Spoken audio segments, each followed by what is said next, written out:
Hi, shout out guys. Andito ngayon ako sa Maribohok. Yo guys, napakaganda ng area. Napakaganda ng lugar guys.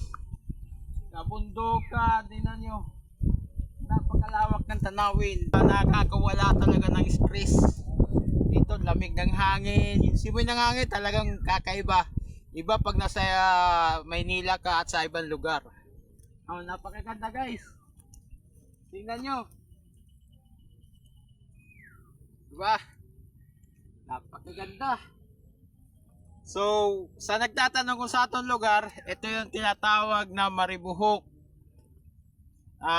Maribohok, part siya ng Tagbilaran, Bohol. Diba? Tingnan nyo. Napakaganda yung ulap lang guys. So, napakaganda tingnan guys. Kumbaga, yung iniisip mo dito ay talagang wala kang kahit problema mo mawawala siguro eh. Nawawala pati yung mga stress mo rito. So, tingnan nyo na lang. Paikot.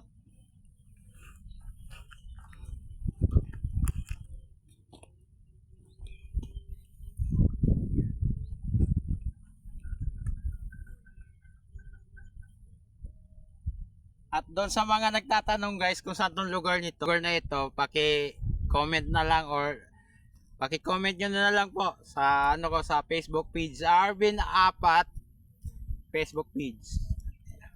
Para sabihin ko sa inyo kung anong lugar talaga na ito. Okay, bye-bye.